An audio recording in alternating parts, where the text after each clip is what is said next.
Welcome, A Peek Into Eswatini family. My name is Nombusi Mtetwa and I am your host.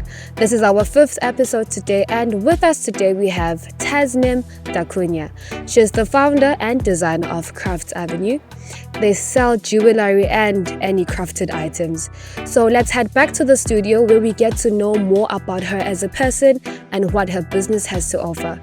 Her interviewer is the beautiful, wonderful Lady Jade Twala. Hello, Sanbonani, and welcome back to another episode of A Peek Into Eswatini. Thank you so much, Nombusi, for that wonderful introduction. And just like she has said, we do have the lovely Tasnim in the building. Girl, how are you doing? I'm good. How are you? I'm good. So last time I saw you, we were in high school, and obviously a lot has been happening. So could you kindly tell us briefly about who you are as a person and also what you have been busy with? Okay, so my name is Tasnim Da Cunha. A lot of people know me as Tess. So ever since high school, Right. I started a business, started making beaded jewelry, Right. and I called it Craft Avenue. So I'm the founder and designer of the brand. Oh, that's so nice, being busy and all that. So you talked about having a business and doing jewelry. Could you please tell us briefly about your journey as a jewelry maker and what actually inspired you to pursue this craft? Well, I could say inspiration is a process. Right. You don't just wake up and start doing it. So how it started was during lockdown, we're all bored scrolling through TikTok, Right. and I got drawn to the creative craft side of TikTok. That was a lot on my For You page. And not that I envied the jewelry that I saw there, but I was just like, wow, I can't get this online. Swaziland, South Africa will not have. So my granny always has beads in the house because she's very crafty. So I got her beads and I tried making a few bracelets and necklaces and they came out perfectly. So I took them to school. My friends loved them and started. Then I did a market research to see if I actually do sell these, will I get something out of it? And I did. That's nice. So how long has Crafts Avenue been in production? This year will be my 3rd year. Oh, that's so nice. Congratulations. Thank you. So as a creative, could you please take us through your creative process when creating a piece of jewelry from start to finish?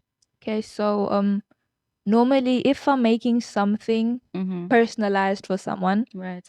I normally do what they want me to do. Maybe they got inspiration from Pinterest or Instagram and they ask, can you make me something like this? Then I do. But if it's something that I'm just feeling inspired today and I want to go work, I need to make stock for the stores I supply, I normally just sit down in my workshop, look at the beads and let my hands do the work. And then when I'm done, I admire and be like, oh my gosh, I made this. Right. So yeah, So that's more or less it. Yeah. So you let your hands do the work. No thought process, no nothing. You just No, That's nice. I think it's a So- gift. Okay. It is surely a gift. So as Crafts Avenue, who are your typical customers? Do you have any specific target demographics? Yes, I do.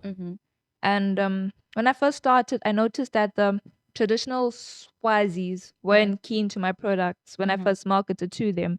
They thought that, no, this is something Sangomas are going to wear. I can't wear this. My mom's going to think something wrong. Right. But the rest of the beautiful nation appreciated the way I used my colors and the designs that I brought because I could make daisies out of beads. I could make cherries, grapes, smiley faces out of beads. So they appreciated the process. And I think my target market is basically people that have a thing for handcrafted products that are high quality Right. and meet the standards that they want. Basically, a piece that speaks to you, a piece that elevates your look. You feel professional in it or not.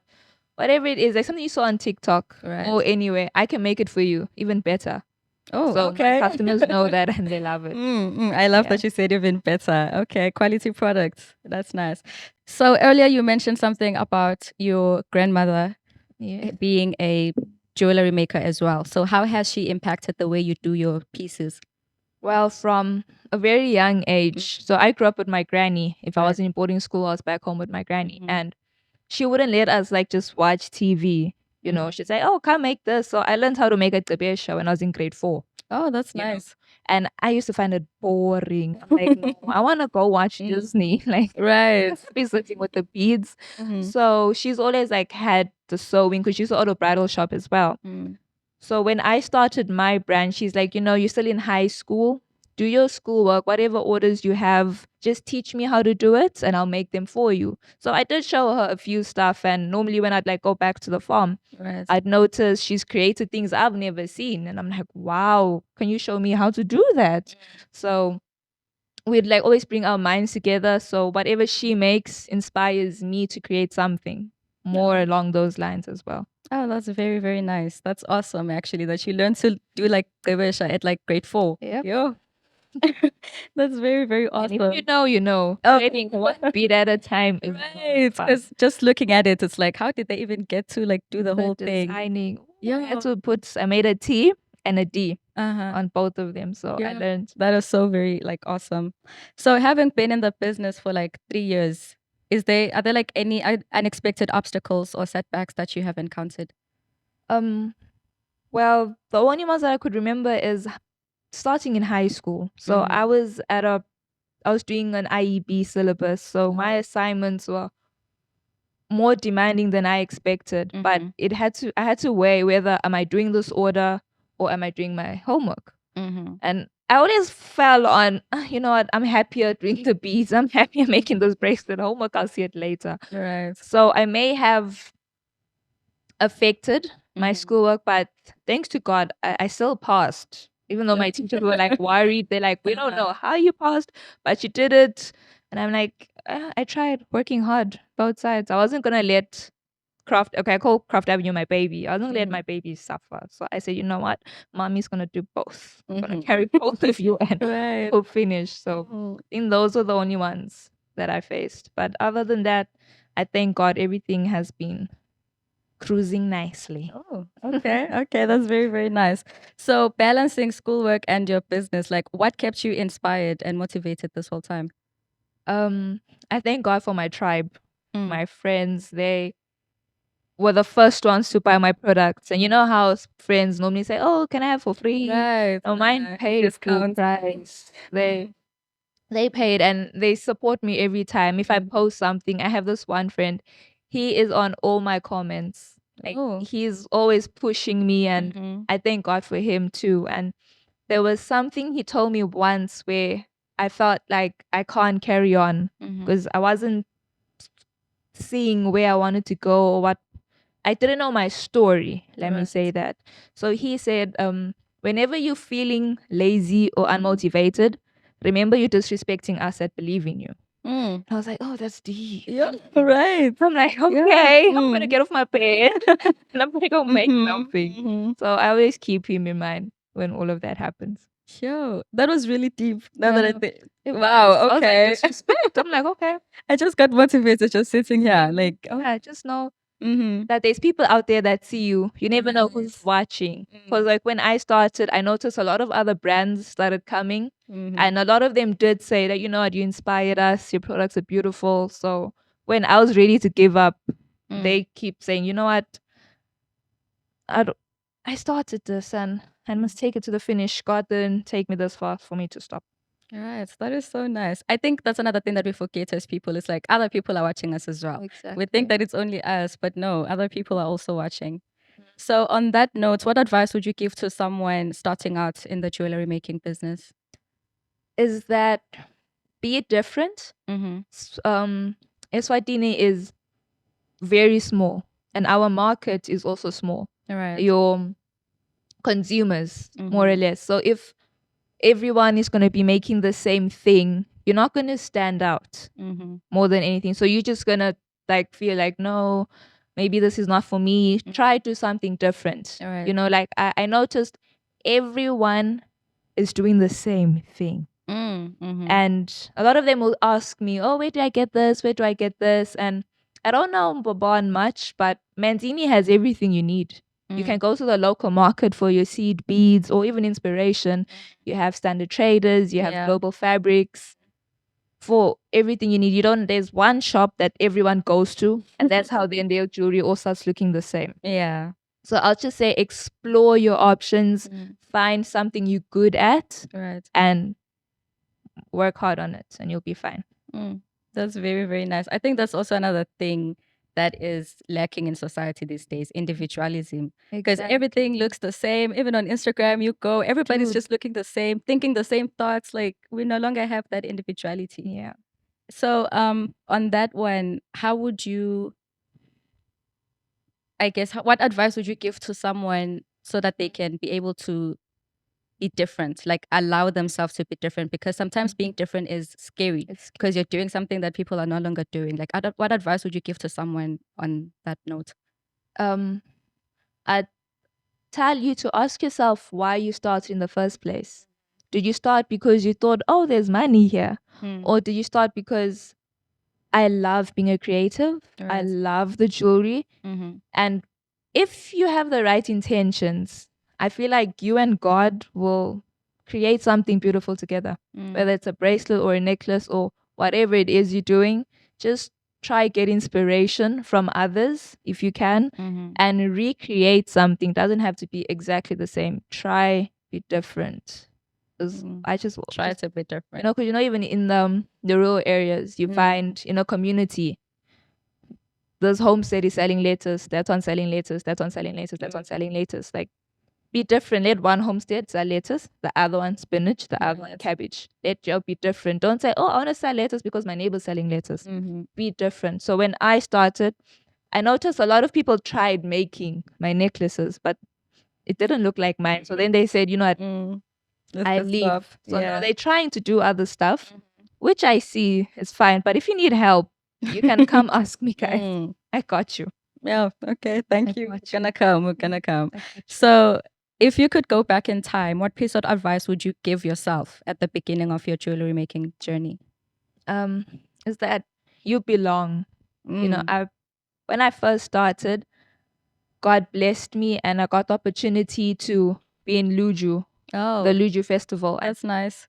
I had that imposter syndrome, like, how am I here? What am I doing here? And from that day, I feel like God opened all the doors for me. And that is what changed everything for Craft Avenue, is that I had no excuse to be mediocre anymore. I had to put on my big pants on and walk the walk and talk the talk. I have no time to do less. No time to play. Yeah. So you mentioned being part of the Lucha Festival, which is a very huge stage. Did you have like a team of people who helped you get to that level? Yes, I did. I remember, I think when I tried getting into Lucha, the applications were closed already. So I went onto Instagram, found Malandelas. I didn't know who to call or what to do. I called the number that was there, and that was a restaurant number. So I called the restaurant and they said, oh, sorry, we can't help you. Call this number. And I called that number. And then that number's like, oh, no, sorry, we can't help you. Call this number. So I called the number and finally I got to Tiwi. Right. And she sent me the application process and basically told me about my products and that they're really lovely and that we do need this in Swaziland. And that for me was confirmation that, wow, okay, they do see my product and they want that. So I got into Luju and I didn't have any displays. I had made them the night before. Wow. I was unprepared. And Philippa, one of the ladies behind the festival, came and assisted me.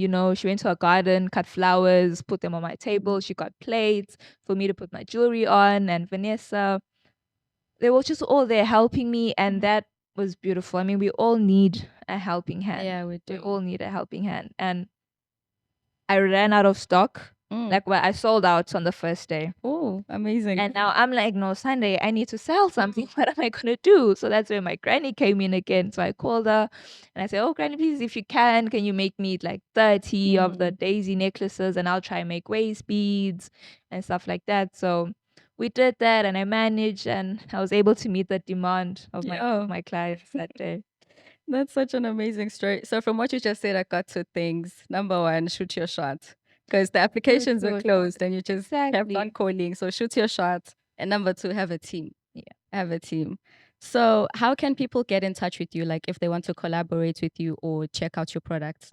Well, I am available on Instagram at Craft Avenue, and my number and everything is on there. So if there is anything that you need, like collaborations and all, do DM me or send me a message, call me, and I'll be there. So when talking about the Luchi Festival, you mentioned something about running out of stock and you didn't have anything to sell on Sunday. So looking at how this happened probably 2 years back, how has that affected you now that your business has grown? Okay. First of all, I'd like to thank all the lovely girls that came to my store. You guys have made my dream come true. Right. And how my business has grown is that now I have demand. So after Luju, I contacted Vanessa and asked if I could maybe supply the store dollar spaces, and they were like, "Oh yes, please, we need your products. That'd be lovely in the store." So I did that, and then they called me. They opened another shop at Ngwenya Glass and asked if would I like to supply them too. Me saying yes, got this. I'd love to, not knowing that this is stock for 2 stores now that I need to make. Yeah.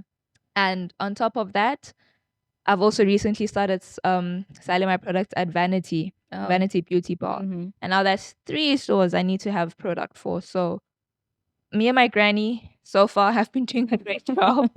But I do need the help because a lot of markets are coming up now, especially now in Easter. I got invited to 3 other markets that I sadly cannot attend because I can't split myself into 3. Right.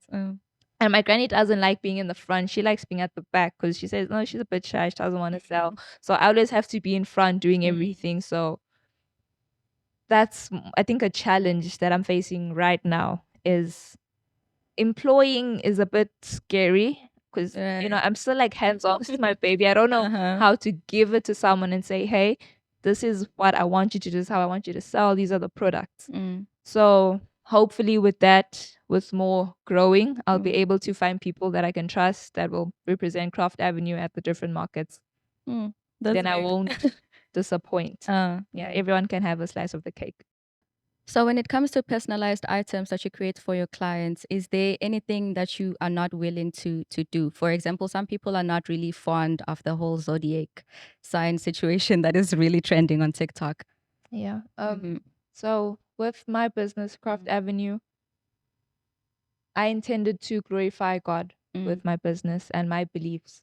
So my customers and new customers will know that I personally I do not make jewelry that does not glorify Him. With Craft Avenue, when I have personalized items that do not align with my belief, my business from get-go was designed to glorify God and for everyone to be able to resonate with it. So I see you have brought some of your jewelry pieces with you to the studio today. Could you please kindly take us through them?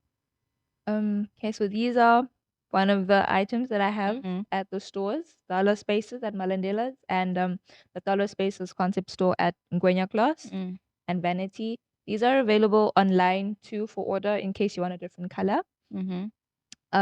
These are, well, this is my famous daisy necklace, my best seller. These are the ones I started off with when I started Craft Avenue, and these I feel are timeless. This is my favorite. You can wear it anytime, anywhere, with whatever outfit, even if you're in corporate. This just adds character to your look, and I think you should get it. If you haven't ordered yet, you can order now. It's fine. And going back to the corporate world, I decided to add pearls for the daisies. I said, you know what, why not evolve it? Let this elevate your look. Make you look from looking normal to classy, you know? And I've taken the responsible idea as a business owner to be sustainable with my brand. And this packaging here is very friendly to the environment because my clients get to reuse the bag for keeping their jewelry inside to keep it away from dust or anything. It comes with the jewelry care behind it. So it'll show you as to how to take care of your jewelry, and my number is on it for if anything does happen. Maybe it snapped by mistake, I do repair it for you if you give me all the jewelry all the beads back, I'll just rethread it for you and we're good to go. Right. Speaking of repairing, is it free or at an extra charge? It's free. Oh, that's so nice. if you bring most of them back, free. But if maybe you lost it in a bush somewhere, then I charge. Oh, okay, that's nice. So I really love your pieces. How do I go about ordering them? On Instagram, if you'd like it personalized. But I normally recommend that you please buy from the stores. Oh, okay. Jewelry that's there already. If you want these, they are available in all colors. But if you want something personalized, maybe if you'd like your name on it or maybe a charm, then you can order it from me online. Oh, okay, that's nice.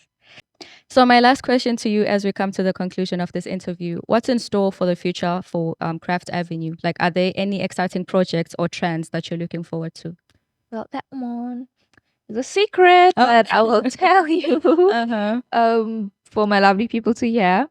So my aim is to have Craft Avenue markets where you could just come, spend the day and just shop Craft Avenue and the brands that I'll be introducing. Right. So Craft Avenue, as the name states, it's not just beads, it's anything crafted. So if you crochet, you need help in entering the market, you could obviously contact me and you could come under my brand and I could help you sell your product. So the whole concept of the Craft Avenue market is you'll just basically be able to shop everything crafted and quality, of course. Yeah, quality. I'll make sure of that.